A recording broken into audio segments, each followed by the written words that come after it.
right, team. So welcome to episode 15 of the Coaching Confidence podcast.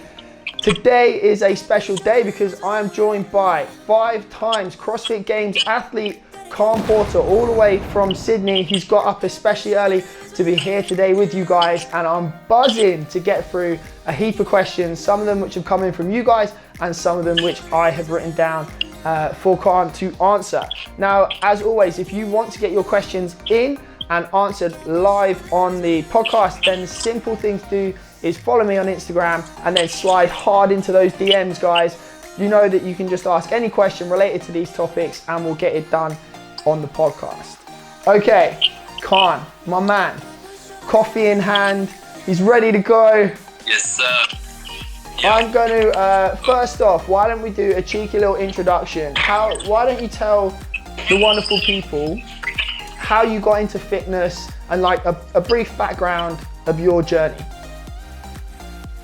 Sure. So I've been doing, I guess, training for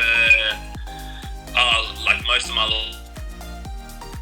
I started, I used to play rugby, I used to do surf lifesaving as well, growing up, and then just kind of, mum and dad always made us boys play sport, and then just kind of started working out, found CrossFit, started doing that.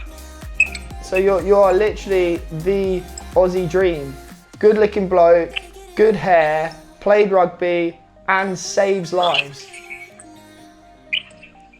I don't know if it was exactly, I'd call it the Aussie dream, but I had like a pretty active upbringing and stuff. Yeah, it was good. Peace, man. All right, so let's get into the meat of this. You know, you're obviously a very successful CrossFit athlete. Being to the games 5 times is no easy feat. What would you say it takes to be a CrossFit Games athlete these days? These days, it's a full-time job if you want to be a CrossFit Games athlete. I think it's CrossFit's an interesting sport in that it makes it appear as if going to the games is accessible to anyone, but I feel like that's a bit of a marketing play on their part. The fact that anyone can do an open workout, anyone can compete against do the same workout, and maybe even beat a games level athlete in a workout or two, makes it seem really accessible. However, it's a full-time job for most of the boys that are going to the games now, or at least the only other thing that they're doing is kind of working in a gym on the side of that. So I think it is one of those things that may seem like everyone's like, man, I want games, I want to do this, I want to do that. Unless you can kind of get a passport from somewhere, from some little country nowadays, seeing as that's how it works. But if you're talking about making the games and being a contender there, then it's a full-time job, man. Like it's practicing everything and anything. Like you've got to be, I train most days 4 to 5 hours. That's at a minimum, and then that's not including kind of recovery stuff. That's just in the gym, how many hours I'm actually in the gym. I wouldn't be training for that amount of time straight, but because of the intensity of some of the pieces, you might train 20 minutes, you have to rest 20 minutes before you can do the next thing type of thing. So that's just, in the day of itself, probably about 5 hours in the gym, and then if I'm doing outside the gym stuff, if I'm doing recovery stuff on top of that. So it's a lot of work, but it's super duper fun. I really enjoy it, so that's what I've been doing it for so long.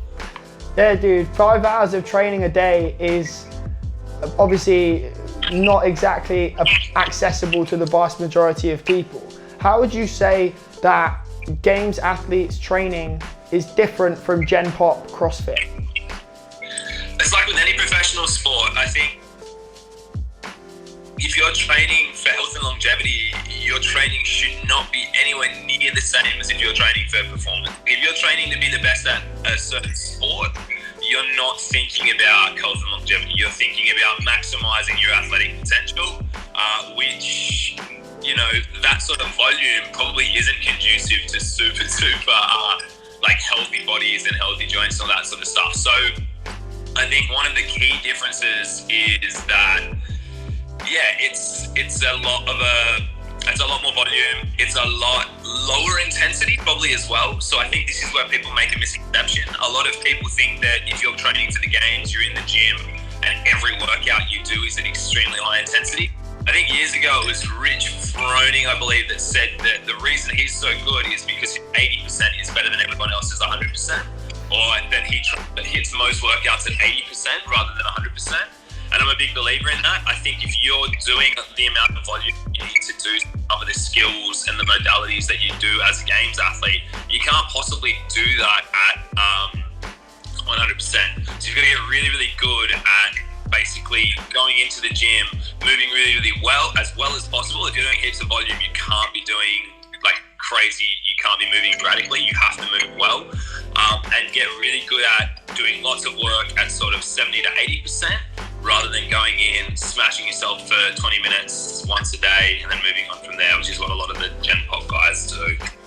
Yeah, I think for a lot of the Gen Pop people, obviously it's the one time of the day they're training. It might even be only one of potentially 2 or 3 sessions that they're doing that week. And so for them, it's a case of getting the most they want out of that session and really focusing on feeling like they've put in all of the effort they can and getting that mental reward from that one session as much as it is about the actual physical attributes. Do you think that CrossFit has been fundamental in encouraging men to do more effectively yoga?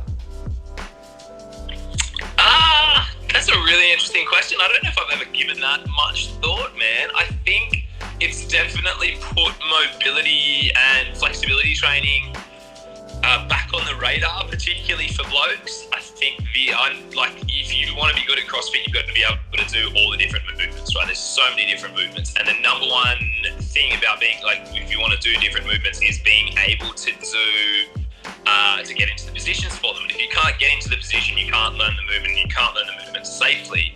So there's plenty of dudes I know out there, and they're super duper fit, super duper strong, but they just can't snatch. And it's like, well, I can't snatch. I keep trying this, I keep trying that. And you watch the way that they move, and then they've got no ankle mobility, they've got no shoulder mobility. And it doesn't matter how much stronger you get, how much fitter you get, if you don't improve your ankle mobility and your shoulder mobility, you'll never get better at it. So it's definitely given people, shows people that, but it's definitely got a massive amount, I think people are seeing the value. That said, I don't think people do it enough. I think that people are kind of it puts it back on the radar, whether that means people are actually getting out there and nailing it. Fabian CrossFit rookies got it up there that he does that. That's good. There's plenty of people that could take the leaf out of that book, because I think people like to go, it's on the radar, but they're not actually doing anything with it. Yeah, it's tricky. For most people who have a finite amount of time to train in their week, they've got other things going on. They've got kids to look after, they've got work to be at, they've got responsibilities at home, relationship life, all of those other stresses. What kind of split do you think is ideal for someone that maybe has 3 hours a week to train between strength training, cardio, get a hell of a lot and yoga? done in 3 hours a week, is what I reckon. I reckon if you had to divide that up, in 3 hours a week, let's divide that into say 4 45-minute sessions. You could get in that 45-minute session, 10 minutes to warm up,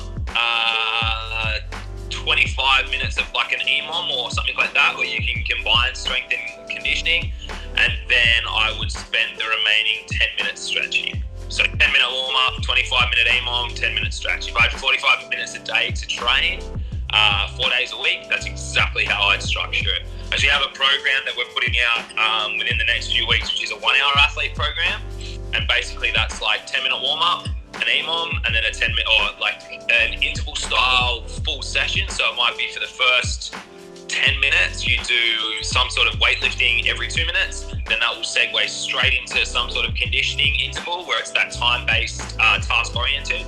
So what I mean by that is that you have a certain thing to do within a given amount of time. That's how I've found the most effective way to train when you're under time pressure is. I'm sure people have different views on that, but that's the way that, I've always found it. So that's kind of how I would recommend people do it. If you're time poor, you can't fuck around. So going in, you've got to have something that keeps you accountable, and that EMOM or every 2 minutes, every 3 minute type training really, really works from that. It's in 2000 and between 2015 and 16, I had some injuries and I was pretty time poor. I made some adjustments to my schedule and my priorities in life, I guess, for that period. And I didn't have the time to train, so I was getting my training done in 4 sessions a week. There were 60 to 90 sessions, and I still made it back to the games. And I was doing a hell of a lot of that kind of EMOM interval style stuff. That says a lot, that when you're only training for such a small amount of time relative to the other competitors, that you're even able to compete at such a high level. So obviously having a time restriction may be that it's more to do with what you fill that time with rather than the actual time itself. I know that when we look at kind of traditional training, and what I mean by that is like bodybuilder type training and stuff in globo gyms, you see people going in and they're on their phone and they're taking 4 or 5 minutes between sets and kind of getting lost in Instagram or checking out that girl that they're kind of fancy a little bit, and they're not actually like getting the same intensity. I think that one thing CrossFit is definitely very good at is keeping you accountable to a time frame. Sometimes the kind of time-based training is really good at getting a lot done in a short space of time, and you can't let the pace drop, because especially if you're doing an EMOM or an ETMOM, as soon as you let that pace drop, your rest gets eaten into, and then mentally it's like, God, I need to keep focused, otherwise this is not going to work. So well, if you've got a good coach as well, using those intervals or those, like, I'll rather than calling it an EMOM, because some of them are longer than a minute long, I'll call them task-oriented, time-limited, so TOTL. Style of interval training is that if you've got a good coach, they can control the intensity of your session completely. So you can basically, if you know your athlete, or if you yourself know what you're capable of, and you want to work really, really, really hard, you can set yourself really aggressive targets. There are days when I want to I need to do 20 minutes of conditioning. I want to elevate my heart rate for 20 minutes. At the end of the day, your body doesn't care whether you do 15 burpees in a minute or 17 burpees in a minute. It just cares about what your heart rate gets to. That's how you get fitter. So if I want to elevate my heart rate for 20 minutes, but I am not at all feeling like absolutely destroying myself, I know that, say, 15 burpees in a minute is a really comfortable amount for me. So I'll hit that, and I'll put my EMOM together. It's a lot less daunting, knowing that I'll be able to get the work done at a comfortable pace if I'm not feeling like going, or on a day where I'm like, all right, I'm going to absolutely destroy myself. I know the numbers that I can put into those EMOMs for different movements. So like, cool, I try and do 20 calories on the row 1 minute, 20 burpees the next minute, and that's going to be a really tough day of training for 20 minutes. I can go and try and hit that. So it gives you that complete control over the intensity you work at, versus if you're doing, say, an AMRAP or something like that, it's super relative then. Like you might think you're going hard, and then you hear what other people are doing, you're like, oh shit, like I was way lower than I should. Or you might think you're going too, like, at a cruisy pace, but then you blow out 5 minutes in because you went too hard, and it just changes the stimulus of the workout. A lot of people are using heart rate monitors, wrist straps, chest straps, that kind of thing to gain feedback of how intense their workouts are going. Do you use that much in your training? What's that, sorry? Just reading one of the comments that someone left there. Sorry. A lot of people are using heart rate monitors, chest straps, and that kind of stuff to gauge the intensity of their workouts. Do you use that much in your training? Yeah, I have started using a heart rate monitor, particularly for my, exactly that, for my capacity work, just to kind of see, first of all, like 2 different things. One is because I like to see basically how I'm feeling. So if my heart rate's up, but I feel like the workouts are harder and I feel like my breathing is out, I like to kind of think, okay, what could potentially be off that's causing that? So like I use it as like a means of checking the correlative between how I feel in a workout, how I'm breathing in a workout, and what my heart rate's actually doing. And second of all, to kind of gauge the intensity, like, all right, cool, like, was this, that. I think mostly the first one, though. It's mostly like for me to go, okay, that felt like a really hard workout. Let's see if I was actually pushing that hard, or if maybe I'm like a little bit extra fatigued today, or something's going on that's like outside the gym that's affecting how I feel inside, and go from there. It's a really cool tool for that. Yeah, I think it's great to give some perspective on the intensity of your training, because your rate of perceived exertion is not always in line with your actual exertion. And so exactly like you mentioned, if you're fatigued or if you've got other things psychologically that are weighing on your mind, it may be that workout feels way harder than it actually was. And so having that feedback, like the objective numbers to look at, okay, actually that's something else that I need to be thinking about. So for kind of complete novices, people that have never really done much training in the past, what would be your kind of top 3 pieces of advice for them if they're looking to get into some sort of fitness?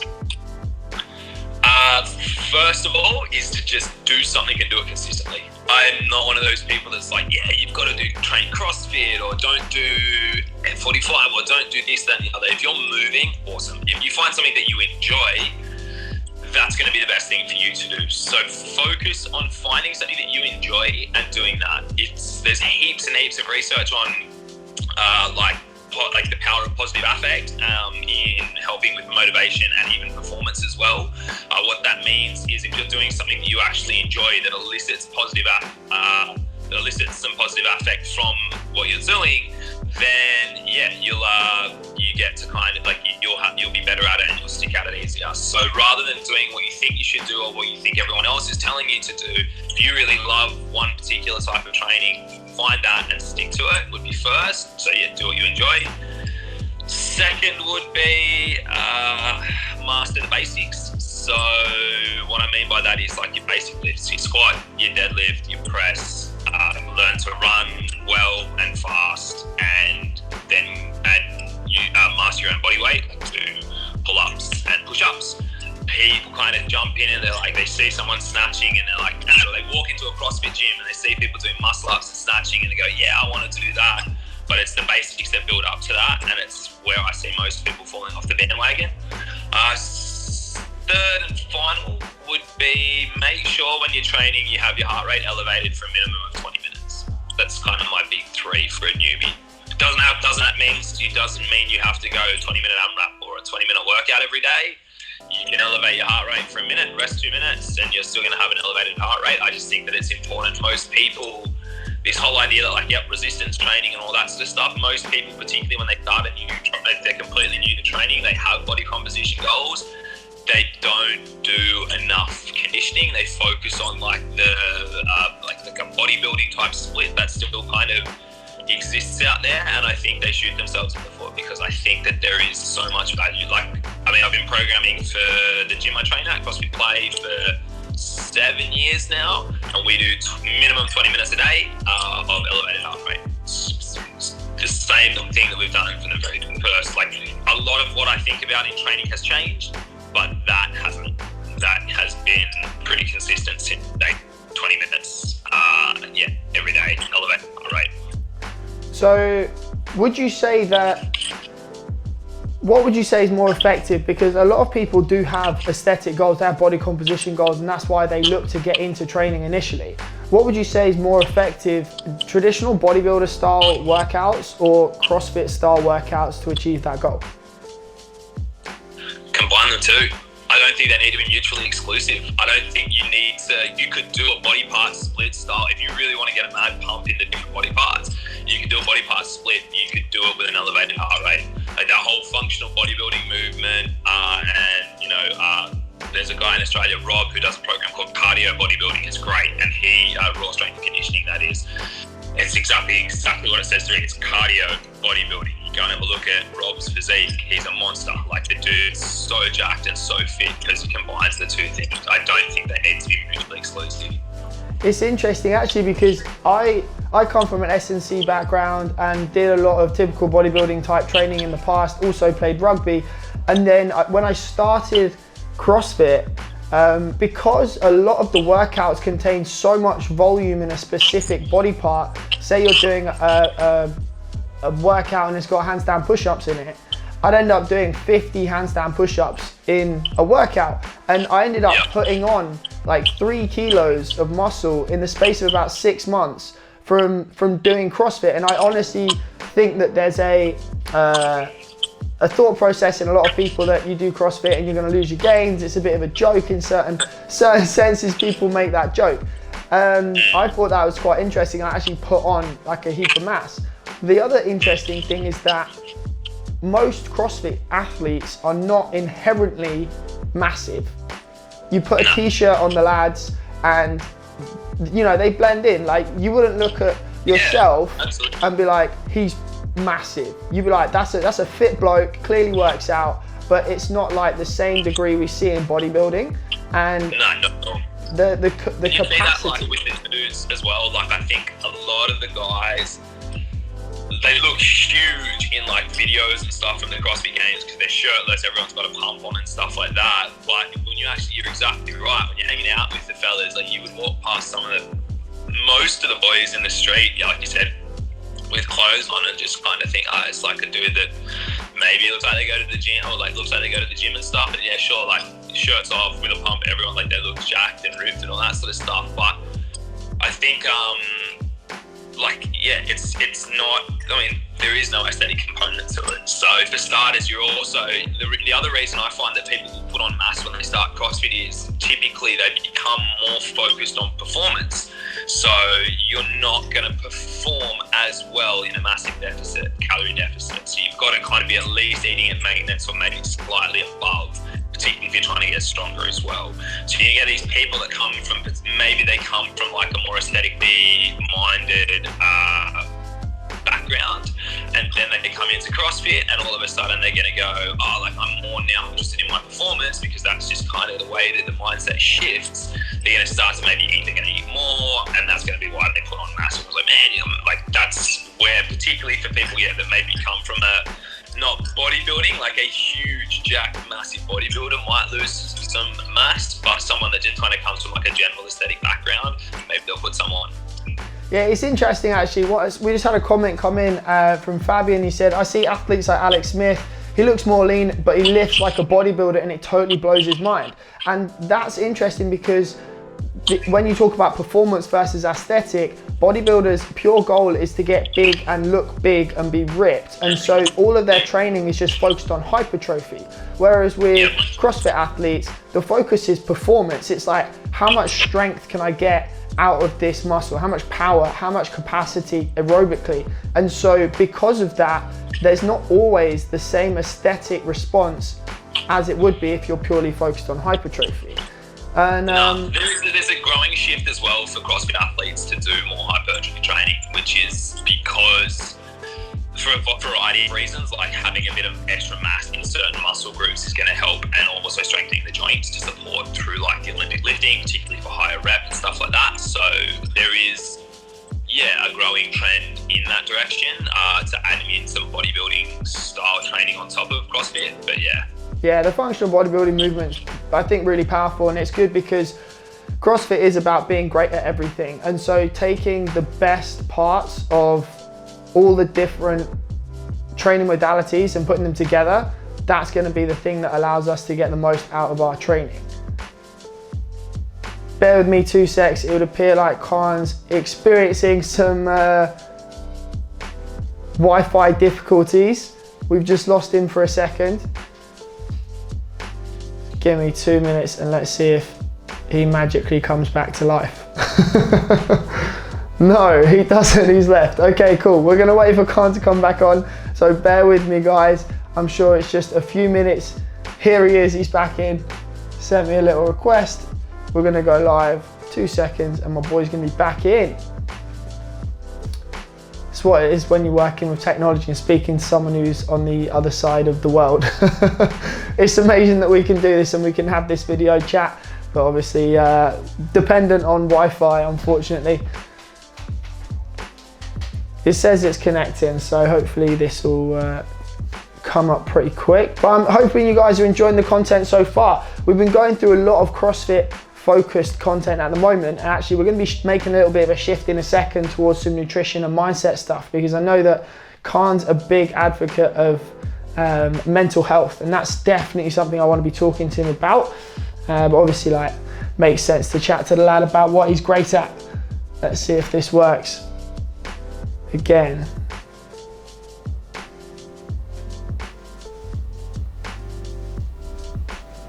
We are waiting for Khan. It's connecting. I'm sorry to be wasting your time a little bit this evening, team. As always, if you have questions, you want to get involved in the podcast, then just fire them in on the DMs. Here he is, my boy's back. What's going on, brother?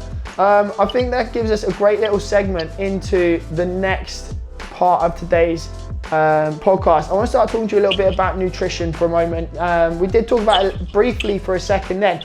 But what do you have like a specific nutrition regime, or do you have a specific thought process around food that you use to kind of supplement your training? I think first and foremost is just making sure I'm getting enough food in. That would be number one. I am probably a little more relaxed when it comes to nutrition than most people. So for me personally, I think about it in like, we have a certain amount of mental energy, we have a certain amount of willpower, we have a certain amount of that capacity to use in a day. I've got my trainings to be dialed in and focused for. I've got study to be dialed in and focused for, and work on top of that as well. So with my diet, that flexibility, what I mean by that is I will pretty much eat whatever I want whenever I want to eat it. So what that means though is, doesn't mean that then I'm just going to go and eat junk food all the time. By having that flexibility and by having that easygoing approach towards diet and that sort of relationship with food, most of the time I want to eat good quality food. So like, I feel better when I eat good quality food, I feel more energy, I recover better and all that sort of stuff. So for me, I think that just knowing though that if I do want a bar of chocolate, or if I do want a bag of chips or something like that, or a burger for dinner, I'll just have that. Allows me to then make better choices along the way, rather than being extremely restrictive and fuck off. Rather than being extremely restrictive and like not, and having that kind of negative, if I eat this, that's bad. If I eat this, that's bad. It's just like, well, if I eat this, I've chosen to eat this. Cool, it will taste good. I'll probably eat something healthier. I'll monitor basically the quality and quantity of my food based on how I feel when I'm training. So if I feel heavy and slow, I'll look, okay, maybe I'm a little bit heavier at the moment. If I am, maybe I need to kind of dial things back in. But one thing that I have kind of tweaked a little bit is my timing of food, which is a mate of mine, Joshy. He has a nutrition company, and he kind of gave me a few rough guidelines on so just eating protein and carbs pre-training and not eating any fat before I train, because apparently, I mean, I don't know much about nutrition or anything like that, but apparently the fat slows that you don't metabolize it as easy, so it's harder to take energy from it. But yeah, other than that, man, I have a really relaxed approach to nutrition personally. Do I think that that's the best way to eat? I think that's the best attitude for everyone to have towards food. But then again, if you want to lose weight, you're probably like, if you're desperately trying to lose weight, then maybe you've got to be a little bit smarter with that. Yeah, dude, I think that you're lucky in that you're training so much, it means that you have such a large requirement for food. That it means you don't necessarily have to think about it so much. Now, I had a question come in from someone earlier today, and they said, if I plan on losing weight, what meal plan would be good? Everyone says chicken and rice. Is chicken and rice really the way to go about things now? I don't think so. Look, again, I'm not a nutrition expert. I don't really have any qualifications in fitness, if I'm being completely honest. But like, the best diet is the one that you can stick to. And if you can eat chicken and rice, if you really like chicken and rice, pump away at it. But like, if you don't, find a way that you can eat that's sustainable, that allows you to be in a deficit, like a slight calorie deficit. Stick to that for a long period of time and you'll lose the weight. Don't try and do it super quickly, because you'll bounce back. Like, I feel like most people try to overcomplicate the wheel when it comes to eating good. Like, we all know what's healthy. You know that eating a block of chocolate is not good. You know that drinking a 6-pack of beer every night is not good. Like, we know what good food is. We know what bad food is. Don't eat too much bad food. Focus on eating more good food and make the small changes that put you in that deficit and see if you can stick to it. Don't go, you know what, the only way for me to lose weight is to eat chicken and broccoli. I hate chicken and broccoli, but I'm just going to bash away at it and see what happens. yeah, you'll probably lose weight. You probably hate a lot of that whole process, and you'll create this whole negative experience around losing weight that's going to mean, like, in the future when you bounce back, because you won't eat chicken and broccoli forever, it's going to be really hard for you to jump back on the bandwagon again. So I would say find a way to put yourself in a slight calorie deficit. Make sure you eat food that you enjoy eating along the way, and view it more as just like, that's just how you eat. You're not on a diet, that's just how you eat now. Yeah, man, I think that a lot of the time people try and follow a meal plan, someone else's plan. Someone else has come up with something that works for them, and they've gone, yeah, this is a great way to lose body fat. And then someone goes, oh, cool, it worked for you, so it will work for me. Even though you have completely different tastes, completely different lifestyle, and it won't work in the long run because of exactly what you just said. If you don't like it, you're not going to stick to it, and it's not going to be a long-term solution. So in terms of calorie deficit, we're looking at like 10, 15, maybe a 20% deficit, something that you can sustain that's not going to completely ruin your mind because all you can think about is food. So having something, like you said, that's consistent, then you're going to be able to stick to that. Awesome, dude. I had another question come in regarding nutrition as well. I thought this was quite an interesting thought process. Is simply being aware of the food I'm getting enough to stay healthy, or do I really need a diet? What's your take on that? I guess I believe awareness is the first step towards making meaningful change in anything. So I have like a 3A approach: awareness, acceptance, then action. So I think being aware to start with is massive. Like, just becoming aware of what you're eating is the first step. Obviously, like, I could be aware that I'm eating McDonald's 5 times a day and then go, sweet, like that's, and then nothing changes and I don't lose any weight. But yeah, awareness is the first step. You've got to take action if you want to make a change. But 100%. I don't think, like I said, I don't think you need to follow a diet. I think this whole idea of like, I am on the X diet or I am on the Y diet, I don't think that is necessarily the most conducive way to long-term lasting change. But if you're one of those people, like, some people get a lot out of that whole idea of, I'm doing heaps of reading on like how to kind of, because like train, eat, live, depending on which personality trait is strongest in you. So you've got some people that are really high conscientious, really high kind of like that structure and rigidity in their life, and they get enjoyment out of that. So if you're someone that falls into that category, maybe following a diet, like a really strict diet with guidelines, will bring you joy, because you get joy out of that rigidity. You get joy out of that kind of structured approach to everything that you do. Cool. If that's you, go for it. If you're someone like me that's a massive scatterbrain, has no interest in doing that sort of stuff, it's not going to work. Don't then try to bash your head against the wall and do it. You've got to figure out what works for you and do that, and what you enjoy. You're not going to do it if you don't.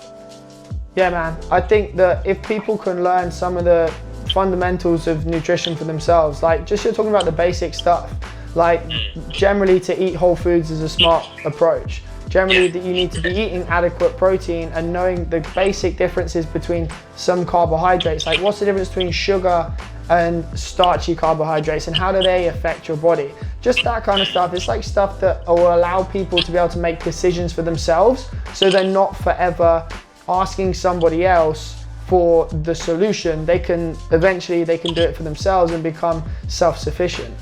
I think that's kind of the way to go, really. Now, dude, I was really wanting to make sure that we got enough time to talk about the next topic, because I know that mental health is something that is really important to you. You're an ambassador for Are You OK? And so I wanted to make sure that we've got plenty of time to do that, bearing in mind that Instagram will cut us off on the hour.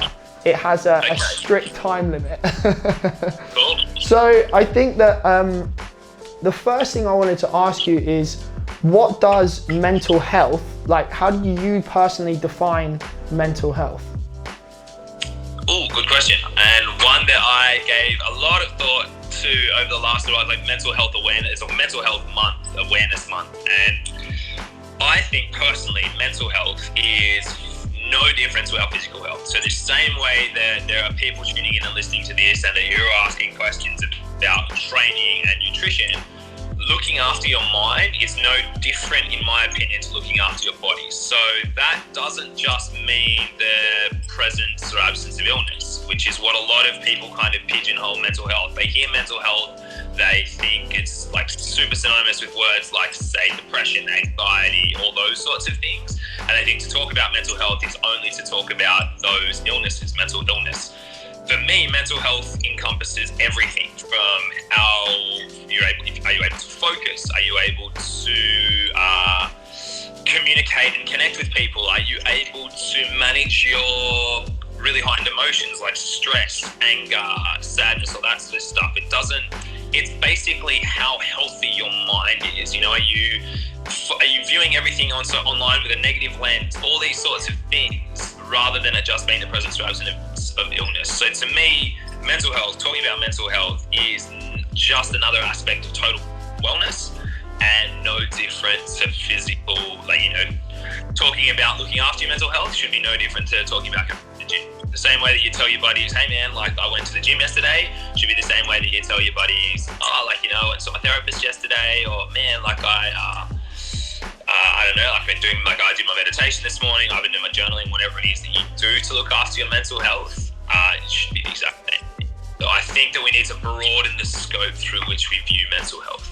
Mate, I honestly completely agree with you, and you did a post about it, and it really resonated with me about exactly that, because something that I've always had the impression of, and I think most people do, is that exactly that mental health is only for terms associated with depression, anxiety, stress, worry, all these negative terms which are obviously an aspect of mental health, but we're looking at it from only the negative side of things. I think how can we maximize our mental health? How can we go from 0 to plus 10 instead of always just thinking about getting from a negative state into that normal? Yeah, man. Yeah, exactly right, man. And it's like you wouldn't tell a fit person, hey, you don't need to work out anymore because you're already fit. Yes. Right? It's exactly the analogy that I use. You wouldn't say, hey, you know what, just because maybe you are you're not experiencing a mental health illness or mental illness doesn't mean that maybe, life's fucking crazy, life's wild, shit happens like that.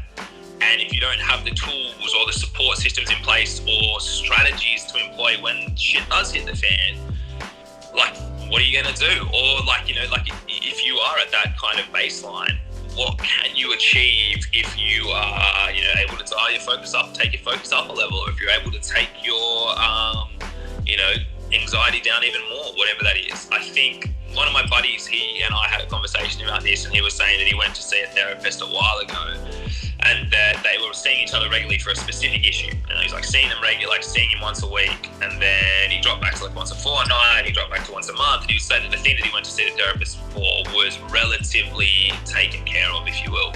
It's he still goes and sees him regularly just to check in, just to chat to someone that's completely objective, once a month.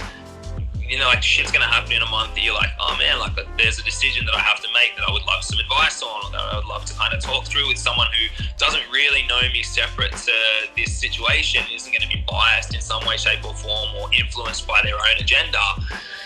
Go and chat through something with that person. There is so much benefit to that, and he talks about it as it's just going and catching up with a really emotionally woke friend, is how he described it. And I was that's so cool. That how cool would it be if that was normalized to the point where people would just took that same approach, I'm just gonna go once a month, chat to someone who has training in decision making and all the way that the human mind works. Go and chat to that person once a month, or it doesn't even have to be once a month, once a quarter, once every 3 months, to just deload all the shit that you've been going, all the shit that's going on, get it off your chest in a safe space. It's not as confronting as talking. Sometimes it's not as confronting as confiding in a friend or family member who can be kind of you're worried because you're gonna have to see that person regularly. You see this person once a month, once every few months, you unload, and then you don't really have to communicate with them outside of that. It's so much benefit to that, but it's still this kind of taboo topic. It's still kind of like, oh no, that's just reserved for the people that are unwell. And you know, if we kind of all became more conscious of it, then those people that are actually suffering in mental illness, it's going to make it a lot easier for them to then be open about their own journeys, and that's going to be the best thing for them. Plus, it's going to move us towards a place of understanding that mental health can and does affect so many people. Like, the more we kind of talk about it, the better it'll be understood. And yeah, that's my dream, if you will, that one day mental health will be spoken about the same way as any other aspect of health. Well, I mean, the way you just described it then is almost like you're going to see a PT for your mind. Like, people go and see a PT for their body all the time, and that's cool. So like, effectively it's the same thing. You're going to see someone to get some professional insight or opinion or something from someone that has a better understanding of this topic than you, and they'll help you with that thing. Well, that PT for your mind. I really like that. That's really cool. Yeah, it's exactly what it is. You can have or it. Should be. Dude, that's like, I think that's, it seems like to me the world is going in that direction a little bit. Like, there's definitely more people talking about mental health. There's definitely a transition in a way to being more mentally aware and having more openness about what's going on. I think social media is actually doing quite a big thing for that. The fact that you and I can have this conversation, people can duck in and duck out and they can hear us talking. And I think that the fact that people might look at you or might look at me and assume one thing, and assume maybe like we're fitness blokes, you know, we're guys that just care about what we look like, or, you know, fitness freaks is a term that people threw around like 10 years ago. And now for us to be having this conversation about mental health and the different types of mental health, and that it's not just a negative thing, but there's also massive strengths to be considered as well, that even just this conversation helps for people to kind of take a step forward. And like, the conversation's starting, but I reckon we've got to go deeper. Like, awareness is there. Like, there is awareness. It's fucking everywhere. Like, you are hard pressed to jump on social media nowadays without seeing someone speaking about mental health. But I feel like it's always done at arm's length. It's always like, hey, if you're suffering mental health issues, make sure you do something. There's no one going like, hey, this is how I'm looking after my mental health, or this is what I'm doing. Well, there's not no one. But there needs to be more people that are taking action and sharing how they're taking action personally, rather than just kind of putting it as like you go do your thing if you're on that kind of. Bless you. It's like that whole idea of if like people, rather than just sort of saying, hey, if you're going through something, you know, good for you and do your thing and make sure you're okay. I think if we're gonna actually make some sort of change to the rapid rates of mental health incidents and like suicide in young men, particularly, then am I gonna sneeze? No, I'm not gonna sneeze. Oh mate, I hate that. That's the worst. It's like the biggest anticlimax when you're about to sneeze and it just disappears. But then we've got to actually kind of start talking about it, not at arm's length, like dive head first into the awkward conversations and make them less awkward, because it's, I keep, there it is. Oh bro. The sneeze coming, I just don't know where it is. But I think we're moving in the right direction and it's cool. Good. Let's take that then. Let's take that sentiment. What are your mindfulness practices? Like, what do you do to kind of strengthen your mental health? So I see a therapist once a week, usually, a psychologist. I am heavily into reading about that sort of stuff. Like, I'm studying a degree in psychology and now a diploma in counselling as well. So why do one fucking study when you can do two? I'm not quite sure what we're thinking about then. But so learning about it as well. I see a therapist regularly. I have also regular catch-ups with my mates where we just talk about mental health. Like, I have a really, I make a massive point of speaking really openly with my mates and encouraging them to do the same. So we have a really good kind of crew that are really open about that sort of stuff. So we also, just open communication with close friends about mental health, both my own and theirs. And also, I do a lot of writing. So a lot of the time, if I have really pervasive thoughts that I can't get rid of, I'll write. Like, call it journaling if you want, or like for me, it's more creative writing as a form of expression and a form of dealing with those thoughts and processing them. I try to meditate as regularly as possible. I go through stages where I'm really, really good. I go through stages where I'm pretty terrible. I've been pretty good recently. And then, making sure that I also set aside specific time. So for me, I typically try to block out half a day, at least during the week, right? Just do stuff for me. It's just me time. And I do things that are purely things that I enjoy. There is no ulterior motive. There's no purpose to them other than I enjoy that. It might be that I go for a massage and then go and watch a movie at the cinema or something like that, or I go out for dinner and we go watch a movie after that. There is at least half a day once a week that is just do shit that I enjoy. Maybe a bit of Ghost Recon as well. Yeah. Oh man, I just bought Spider-Man, this game, the new game for PlayStation. That's one of my favorite things. Oh my God. Like, that's another, it's a good one though. Like, I will take blocked out times of the day where I'm like, sweet, I'm gonna play Nintendo Switch or PlayStation for like an hour now, just to deload my brain and not be trying to do something productive. I think we're obsessed with what are we doing now? How are we being as productive as possible? What are you doing? How are you working towards X, Y, Z? And if we don't sort of take that mental downtime, then I think we can frazzle ourselves. I know I certainly have plenty of times. Are you taking it and you've got like an hour in your diary, you go, okay, cool, this is my time, I'm just gonna chill, and you're like playing for a certain amount of time? I try to be pretty, I'd say it's more ad hoc than that. It might be like, oh cool, like I've got nothing on this afternoon, or like particularly Thursdays for me are a good day because I don't, if I'm training, it's usually just one session at the pool for about an hour, or like some light stretching stuff. So I'm not doing a lot Thursdays typically, and I'll try not to book too much in on Thursday, just so hopefully, like in terms of meetings or work and everything, so hopefully I can then take half a day there. But it's kind of ad hoc. It might turn out that it's like, oh, okay, like I finished my training. I trained with someone today and I finished my training a little bit early, so I'll duck home. I've got maybe a few hours before my partner gets home.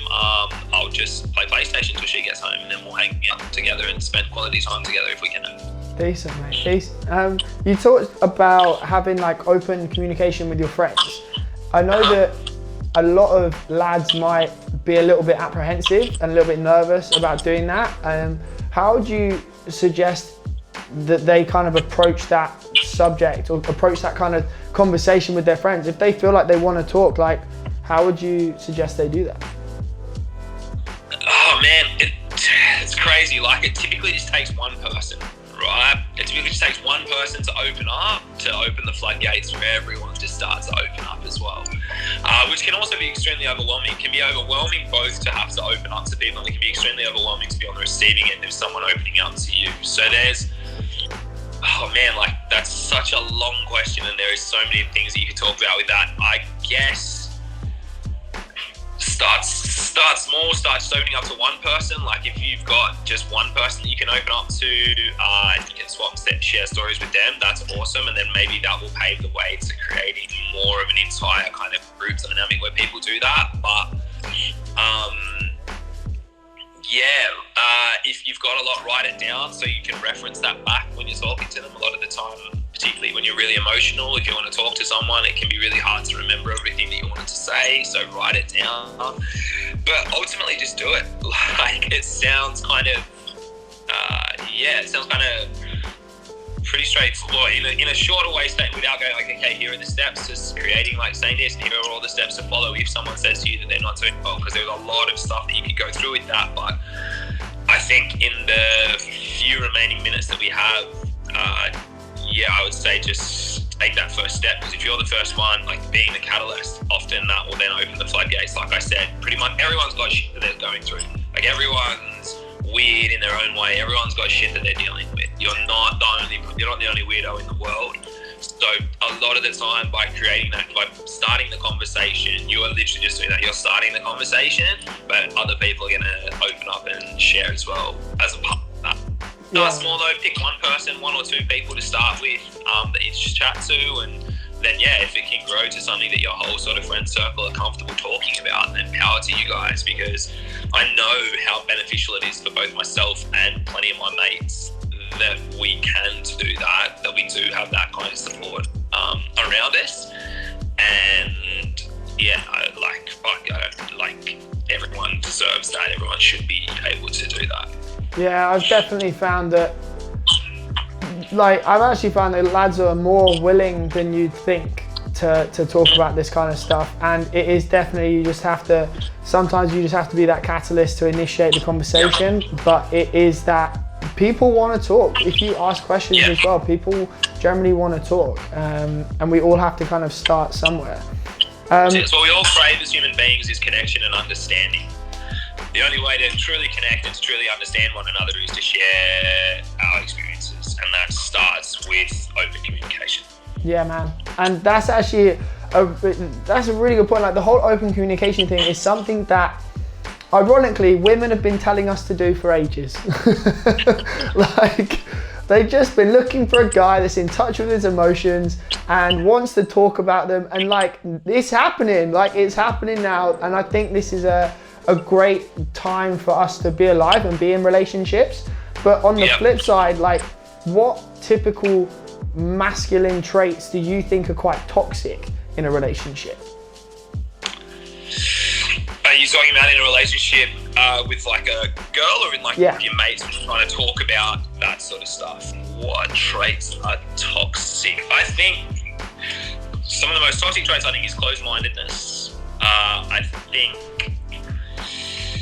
control as well. And that goes both ways. I don't think it's exclusively men that try to control women. I think it can be the other way as well. But I just think that those, a relationship should be open, and you should encourage communication, and you should feel comfortable to be able to talk to your partner as well. And a lot of the time that kind of dynamic of a control, where one person's trying to control the other, or you're both trying to control each other, or it's that insecure attachment model is so detrimental. And I think that that's kind of, in the past, it's always it's the chick's the insecure one that's overly attached and everything like that. But I feel like that dynamic has been massively changed, and there's a lot of extremely insecure men, particularly in relationships. When a man feels insecure, I feel like they're more likely to not know how to deal with those emotions, and that's when it can become a destructive relationship. That insecurity can come through a lot of different things. Particularly, I think men aren't effective at dealing with shame. So I think it's really easy for a man, to look at the old school kind of archetypal masculine traits, such as being the provider or all these sorts of stuff. The world's changing so rapidly. If a man is not adhering to those classic kind of examples of what a man is supposed to be, they might start to feel shame and resentment and they take that out on their partner. I think learning to deal with those complex emotions, like we said, mental health is learning to deal with complex emotions. And I think that it's really important for men to learn how to, whether or not, first of all, which of these complex emotions maybe is triggering them and how to deal with those. Mate, that's a great answer. I love that. And one point you mentioned briefly in passing is attachment style. And I assume, have you read the book Attached? No. Okay, so that's interesting. So through stuff that I've studied. Oh, cool, man. Well, so this is a book that really kind of helped me understand my own attachment style. And so anyone that wants to read this book or listen to it, which is what I always do, I listen to the books all the time. It's called Attached, and it describes our kind of 3 key attachment styles of either insecure, anxious, or attached. So sorry, secure, insecure, or attached. And it's really interesting because it shows how certain behaviors kind of where they come from, and how different types of attachment style are not necessarily able to work together in harmony. And so kind of being aware of who you are and how you react to things will allow you to then go into relationships and see better success in those relationships. That sounds like I'll add that to the list. It's called Attached. I'll look it up. I'll get the details of it after this because I'd love to read it. It's sick, mate. Honestly, I've been getting into a lot of this stuff recently and listening to a lot of books, and that's one which I got through quite quickly. It's relatively simple, but it gives a lot of examples to kind of demonstrate what's been going on.